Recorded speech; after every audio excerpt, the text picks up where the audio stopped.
Зачем я вам каждый день буквально рассказываю, как то можно сделать в России, как все можно сделать в России. Рассказываю вам о том, как тяжело и не просто решаются вопросы в Испании. По одной причине: вы должны управлять своей страной. Ваша и моя страна – это Россия.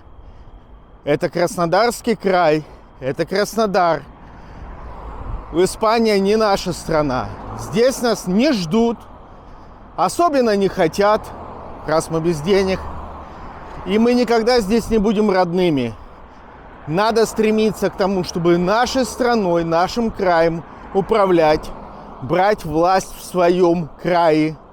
Потому что я потратил в этом крае, в Краснодарском крае, 30 лет своей жизни. Я старался там улучшать все, что могу вокруг. Я старался сделать добро для людей, у меня получалось.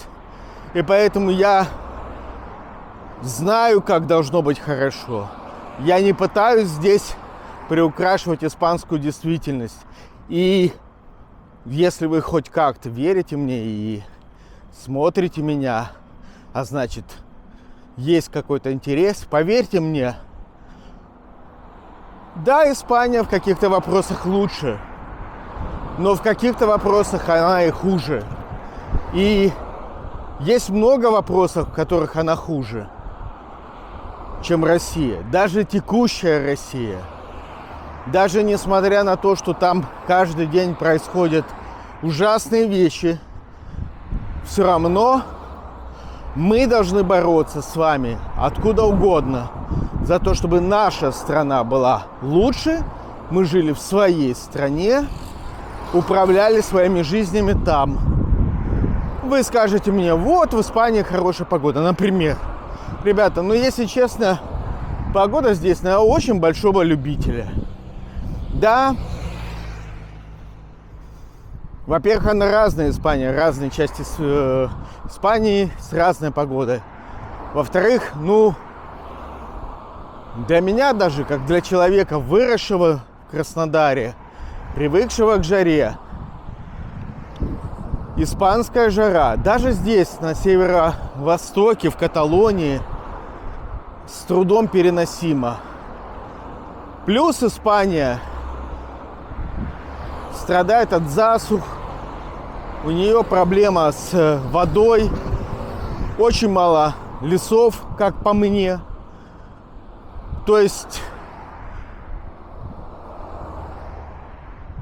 те, кто здесь жил, кто родился и кто здесь живет, для них это родная страна. Для меня родная страна – это Россия, Краснодарский край. Здесь я оказался вынужденно и понимаю, что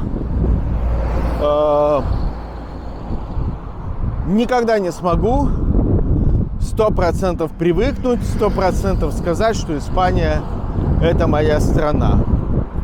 Именно поэтому, именно потому что я хочу и себе, и вам, а без вас я ничего не смогу сделать, именно потому что вместе с вами я хочу все-таки сделать свою страну пригодной для жизни, сделать свой край пригодным для жизни, управлять жизнью в своем крае. Именно поэтому я каждый день трачу свое время на то, чтобы рассказывать вам, как успешно бороться за свои права. Вам для этого нужны только вы, желание, некоторое время, чтобы изучать законы, писать обращения, жалобы, встречаться с людьми. И все. И маленькими шагочками вода камень точит. Вы можете брать под контроль пространство вокруг себя. Вы можете улучшать жизнь небольшими фрагментами, участками вокруг себя. Это очень важно. Нет ни одной страны на свете, куда бы вы приехали, и все вокруг идеально, и вы прям идеально вписались, и все замечательно. Да, я достаточно свободно говорю по-английски. Но я помню, как я был в Манчестере, учился там. Есть вопросики к английской жизни. Ну, хотя бы та высокая стоимость жизни в Великобритании.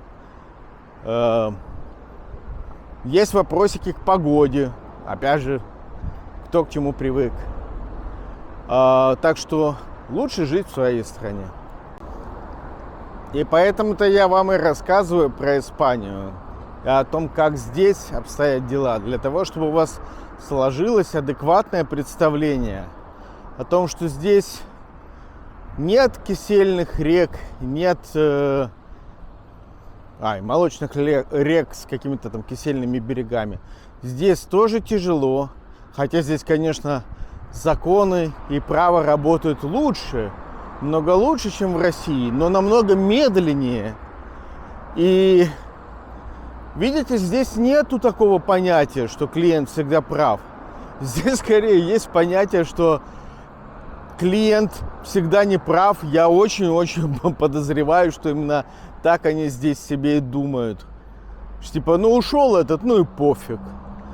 Вот у меня складывается такое впечатление. Поэтому я вам и абсолютно никого из вас не призываю приезжать в Испанию, вообще в Европу. Я поговорил с разными людьми, записал много интервью. И могу вам точно сказать, что ситуация... мне в комментариях к видео пишут, что допустим, ситуация с медициной, которую я описывал, такая же и в Чехии, и в Венгрии, и в Германии. Спасибо, Александр, что рассказал. То есть, по сути, если уж говорить по-серьезному, общая европейская система медицины, даже в Великобритании, она примерно похожа на испанскую. И по срокам, и по качеству. И мне кажется, в этом смысле, вот, к сожалению, у меня недавно дочка столкнулась с серьезнейшими проблемами с почкой.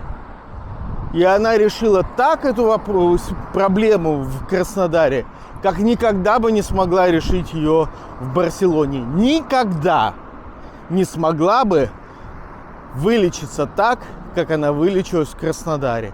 Я уверен, что в каких-то бытовых, элементарных вопросах медицинских российская, краснодарская, не знаю про российскую, знаю про краснодарскую, краснодарская медицина лучше, чем публичная за деньги налогоплательщиков медицина в Каталонии. В этом я более чем уверен.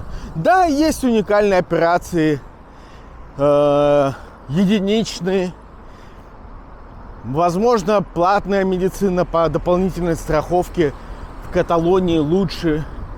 У меня была небольшая страховка на некоторое время. И, честно говоря, за те деньги, которые они берут, мне кажется, что она вообще не лучшая. Ну, как вам такой гастроэнтеролог, который у меня оказалось потом, были камни в желчном пузыре, и, видимо, остаются, и у меня были боли, возможно, связанные с камнями. И я прихожу к гастроэнтерологу в клинике Санитас, говорю, у меня вот тут болит, есть проблемы с пищеварением, а он мне пишет рецепт, говорит, на, попей травки. И через месяц у меня обнаруживаются камни в желчном пузыре. Нормально?